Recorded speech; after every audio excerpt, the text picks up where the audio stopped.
You are trapped और आपको इसका अंदाज़ा भी नहीं है कि आप और आपके अपने लोग कितने खतरे में हैं। समझाता हूँ। 27 फरवरी 2025 को इंस्टाग्राम पर कुछ अजीब होने लगा।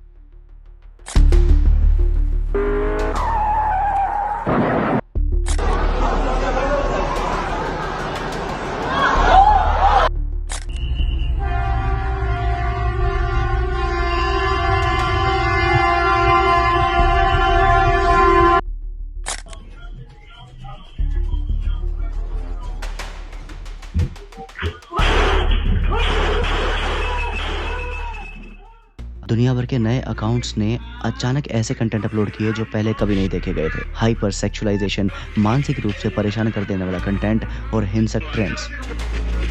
क्या ये सिर्फ एक एल्गोरिथमिक ग्लिच था या इंस्टाग्राम का सच? आपको लगता है कि ये शायद एक बार का ग्लिच था, पर ये सच नहीं है। इससे पहले हम पूरा डसल जाने, मैं आपसे कुछ पूछता हूँ। क्या आपने कभी सिर्फ 5 मिनट के लिए इंस्टाग्राम खोलने का सोचा और फिर पूरा 1 घंटा बीत गया? आपको एक फिक्स्ड टाइम पर सोना था, पर 1 रील, 2 रील और रात के 2 बज गए। 1 रील और, बस 1 रील और अगर ऐसा होता है तो आप अकेले नहीं हैं। स्टडीज की माने तो सीधे 38.2% लोगों ने सर्वे के समय माना कि ऑनलाइन और ऑफलाइन लाइफ बैलेंस करने में उन्हें डिफिकल्टीज हो रही हैं। और पूरा सच तो इससे कई गुना डरावना है। और ये वीडियो उस डर को उजागर करने का एक अटेम्प्ट है। ये एक चेतावनी है। अगर आप या आपका कोई अपना इंस्टाग्राम पर है तो ये वीडियो उनके लिए ज़रूरी है, क्योंकि ये सिर्फ सोशल मीडिया नहीं बल्कि एक साइकोलॉजिकल डिस्ट्रक्शन है जो आपका ब्रेन खा जाएगी। This is Sanatan reveals and now let's uncover Instagram's darkness. The tip of addiction.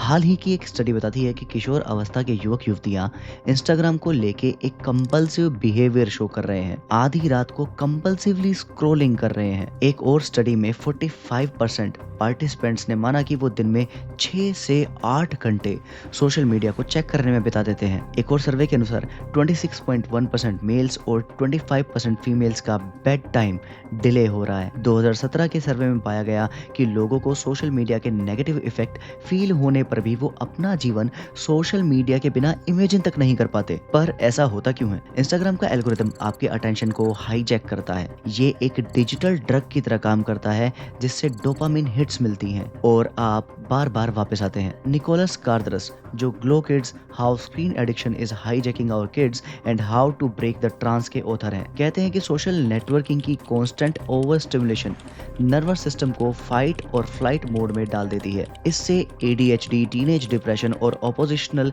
Defined disorder और एंजाइटी जैसे इश्यूज और भी बढ़ जाते हैं। आपको लग रहा होगा कि ऐसा थोड़े होता है, सोशल मीडिया कोई ड्रग थोड़े है। तो एक इंस्टाग्राम एडिक्ट की ये लाइंस देखिए। मेरी ऑनलाइन सोशल मीडिया लाइफ सब कुछ कंट्रोल कर रही थी। रोज दिन में कई बार वो पॉजिटिव डोपामिन किक मिल रहा था।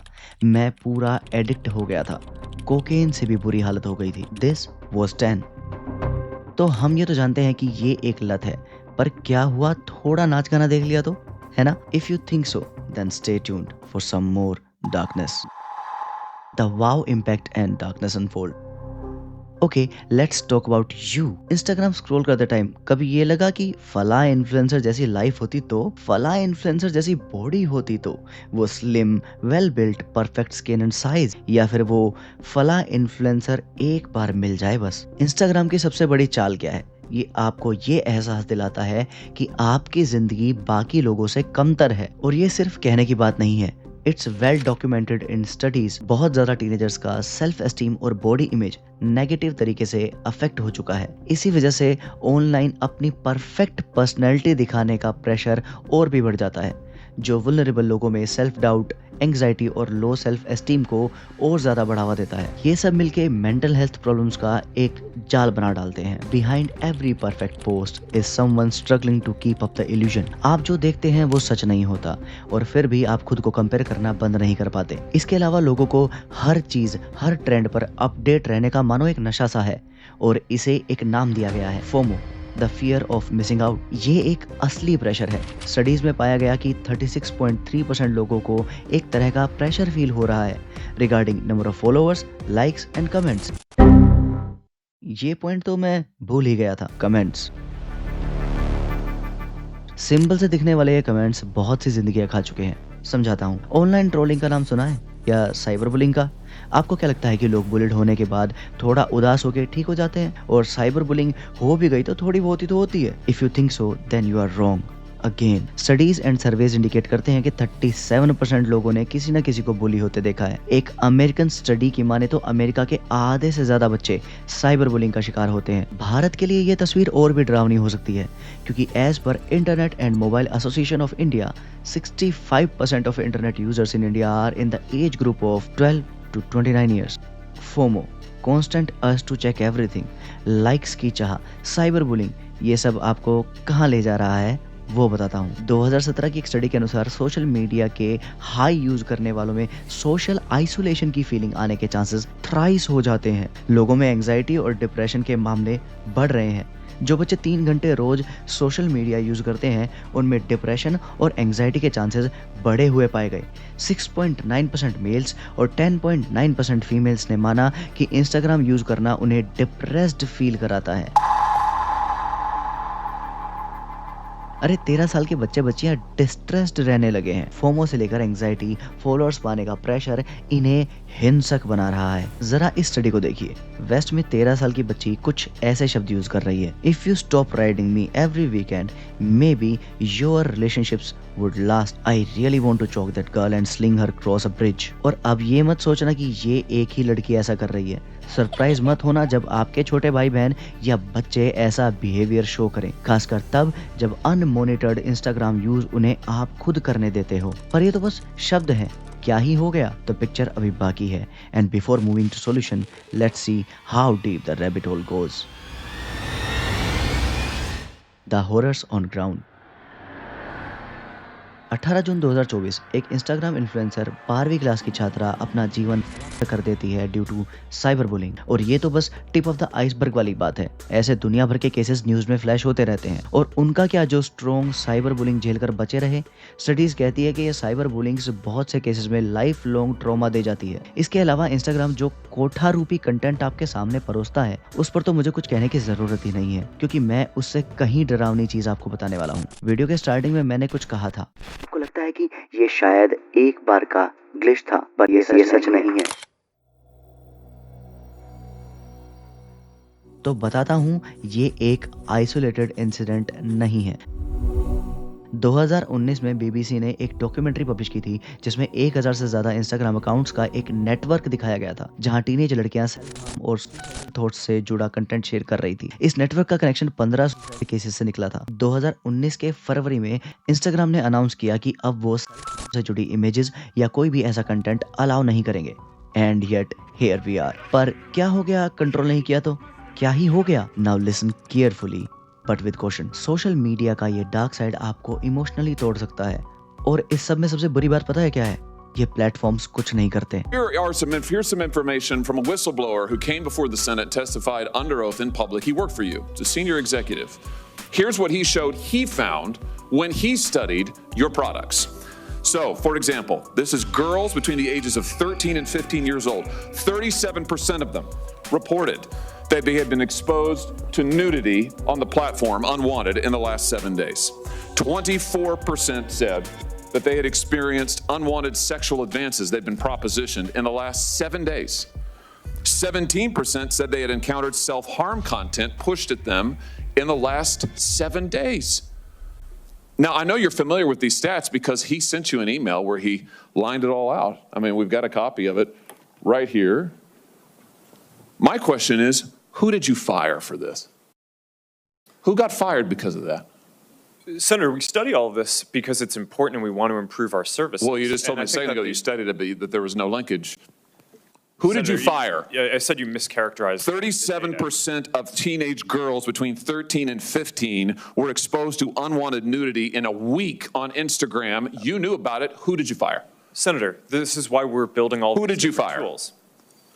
Senator, I don't think that's. Who did you fire? I'm not going to answer that. Because you didn't fire anybody, right? You didn't take Senator, any significant I don't action. think it's appropriate to talk about like individual It's not appropriate. HR decisions. Do you know who's sitting behind you? You've got families from across the nation whose children are either severely harmed or gone, and you don't think it's appropriate to talk about steps that you took? The fact that you didn't fire a single person? Let me ask you this. Have you compensated any of the victims? Sorry? Have you compensated any of the victims? These girls, have you compensated them? I don't believe so. I don't believe so.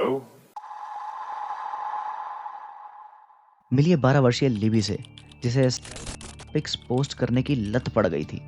14 वर्षीय मोली Russell अपना जीवन देती है after viewing disturbing content. जरा सोचिए 27 फरवरी को आपके घर में छोटे बच्चों ने कुछ ऐसा ही तो देखा था। सॉल्यूशन पर जाने से पहले जरा ये न्यूज़ देखिए और सोचिए कि क्या इनकी जगह पर आप या आपका कोई करीबी होता तो। Social media influencer Anvi Kamdar dies while filming a reel. 16-year-old Mumbai boy commits suicide after father takes away his smartphone. 2 Pune students themselves after social media blackmailing over photos and video. Deadly reels. Teen dies in motorcycle accident for reel. Alarm bell on by minors. Social media turning a big concern. And don't forget about boys locker room, blue whale challenge and momo challenge. आप आराम से नहीं बैठ सकते। जरा देखिए आपके आसपास आपके छोटे भाई बहन या बच्चे आखिर देख क्या रहे हैं। कहीं वो रिस्क पर तो नहीं, कहीं वो इंस्टाग्राम जैसे प्लेटफॉर्म्स की गिरफ्त में तो नहीं। Social media rewards drama not kindness. Prachi Nigam का केस इसकी गवाही चीख चीख कर देता है। Now let's talk about solution. Responsibility of government, of parent, इन दोनों से आप सब वाकिफ हैं, like monitoring, censoring, tracking and all. पर अगर मैं कहूँ कि आप खुद अपना जीवन बदल सकते हैं और डिजिटल स्लेवरी के ट्रैप से निकल सकते हैं तो होल्ड ऑन, मैं आपको कोई कोर्स बेस्ड नहीं आया हूँ, ना आपके पैसे डबल करने की स्कीम्स बताने वाला हूँ। आप में से बहुत लोगों ने बचपन में अलिफ लैला से लेके नागराज की पुस्तकें तो पढ़ी ही होंगी, कम से कम टीवी पर तो देखा ही होगा, अच्छी भी लगी होंगी। बट डू यू नो इस तरह की मूवीज शोज का बिगेस्ट फ्लो क्या होता है? इतना सब कुछ पाकर भी, हाथ में जादुई छड़ी या चिराग होकर भी ये जादूगर फिजूल की चीजों में उलझे रहते हैं। शास्त्रों में कहा गया है कि लोग 3 तरह की इष्णाओं से ग्रसित होते हैं। लोकेष्णा, फेम की चाहत, पुत्रेष्णा, परिवार बढ़ाने की चाहत, वृत्तेष्णा, पैसे और पावर की चाहत। यही इष्णाएं हमारे एक्सपेक्टेशन हाई करती हैं, पूरी ना होने पर हमें डिप्रेस्ड। क्या सोनपरी या अलिफ लला की दुनिया के जादूगर इन इष्णाओं से ऊपर हैं? क्या अलादीन की इच्छाएं इनसे अलग हैं? क्या इस दुनिया के लोग सुखी हैं? क्या आपके हाथ में बैठा आपका जादुई चिराग आपको सुखी बना रहा है? अगर नहीं तो रियलाइज करिए कि समय आ गया है अपने डूम स्क्रोलिंग को बंद करके, अपने रूम से बाहर निकल के अपने घर के लोगों के साथ बैठने का। ओ राइट, आप तो सोशल मीडिया तभी यूज करते हो जब आपके पास आपके स्वजन नहीं होते। अगर वो आपके आसपास होते तो आप अपना समय उनको देते। क्या यही बहाना है? अगर ऐसा है तो सोचिए कि जिस एकांत में वास करने के लिए आपके पूर्वज पूरा परिवार छोड़ देते थे, भगवान ने वो एकांत आपको स्वतः ही उपलब्ध करवा दिया है। जब कोई पागल या अपराधी पकड़ में आता है तो उसको समाज से दूर करके अकेले एक जगह बंद कर दिया जाता था। फिर भी हमारे ऋषि ऐसे किसी सुख की तलाश में इन चोर उचक्कों और अपराधियों की भांति एकांत में रहना चुनते थे। ऐसा कौन सा सुख है जो एकांत में प्राप्त होता है? क्या आपको लगता है वो सुख इंटरनेट पर एंडलेस स्क्रॉलिंग करते करते एक दिन प्राप्त हो जाएगा? अगर नहीं तो समय आ गया है अपने पूर्वजों के उन विचारों से अपने आप को परिचित कराने का, जिसे आप अब तक अपने बुढ़ापे के लिए पोस्टपोन कर चुके हैं। अब एकांत की प्रशंसा सुन के कहीं ये तो नहीं सोचने लगे कि मैं आपको घर से भागने के लिए प्रेरित कर रहा हूँ। अर्जुन को भी तो ऐसा ही लगा था। 3 अध्याय के पहले श्लोक में ही वो भगवान श्री कृष्ण से पूछता है कि अगर आत्मा का ज्ञान पाना ही उत्तम है तो आप मुझे कर्तव्य पूरा करने के लिए क्यों कह रहे हैं? तब भगवान उन्हें बताते हैं कि ज्ञान का अधिकारी भी कर्मयोगी ही है। तो अब आप पूछेंगे कि कर्म करने की आपकी इच्छा ही नहीं होती। एग्जाम सर पर है पर पढ़ने की इच्छा नहीं होती है। इसी अनिच्छा से टाइम पास करने के लिए आप स्क्रॉल करते रहते हो। राइट, सही सोच रहे हो। अर्जुन ने भी यही पूछा था कि बार बार अपने आप को सुधारने की कोशिश के बाद भी मैं फेल क्यों होता हूँ केशव? तब भगवान ने जो कहा वो आपके लिए सबसे इम्पोर्टेंट है। मूर्ख मनुष्य सोचता है कि वो जो भी करता है फ्री विल से करता है। आप भी स्क्रॉलिंग यही सोचकर शुरू करते हैं कि थोड़ा मूड फ्रेश कर लेता हूँ फिर पढ़ूंगा, लेकिन चाहकर भी आप घंटों घंटों नहीं उठ पाते क्योंकि आपकी बॉडी और माइंड पर कब्जा हो चुका है आपके एनवायरनमेंट का। आप स्वयं से कुछ नहीं करते बल्कि आपके आसपास की चीजें जैसा इन्फ्लुएंस आप पर डालती हैं वैसा आप काम करते हैं। अब बताइए, अगर आप बैठे बैठे समय रहना देखेंगे तो अपनी लाइफ सही करने का ख्याल आपके दिमाग में कैसे घुसने वाला है? फिर सॉल्यूशन क्या है? इस वीडियो से मोटिवेट होके मैं फिर स्क्रीन टाइम कम कर दूंगा और कुछ दिनों बाद फिर शुरू। इस चक्कर से कैसे निकले? राइट, अब यहाँ ये समझने की जरूरत है कि you are a some product of all the actions you did in your past, including previous lives. Every action that you do leaves an impression on you. जब भी आप अपने आप को सुधारने का प्रयास करते हो, अपने माइंड से अननेसेसरी चीजें हटाते हो, तो एक वॉइड का निर्माण होता है। ये वॉइड अगर भरा ना गया तो ये उन पास्ट के कर्मों पे चिंतन करके उन्हीं की तरफ अट्रैक्ट होगा। धीरे धीरे इस वॉइड में फिर वही गंदगियां क्रीप इन करती जाएंगी और आप स्वयं को जस्टिफिकेशन देते रह जाओगे कि यार पहले तो समय रैना देखता था, अब कम से कम कपिल शर्मा देख रहा हूँ। तो इस वॉइड का क्या किया जाए? उत्तर है कर्मों से इसको भरना, अपने ड्यूटीज को ऐसे निभाना जैसे यही भगवान से मिलने का साधन हो।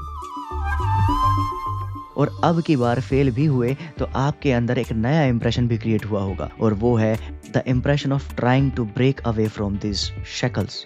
Over time, with multiple trails, there will come a time when you will succeed as long as you stay persistent and oriented towards your end goal, that is सच्चिदानंद। अब फैसला आपका है कि आप इंस्टाग्राम के ट्रैप में फंसे रहेंगे या एक स्वतंत्र जीवन जिएंगे। ध्यान रखना, मैं आपको बार बार रिमाइंड कराता रहूंगा, इसीलिए चिंता ना करें क्योंकि सत्यमेव जयते।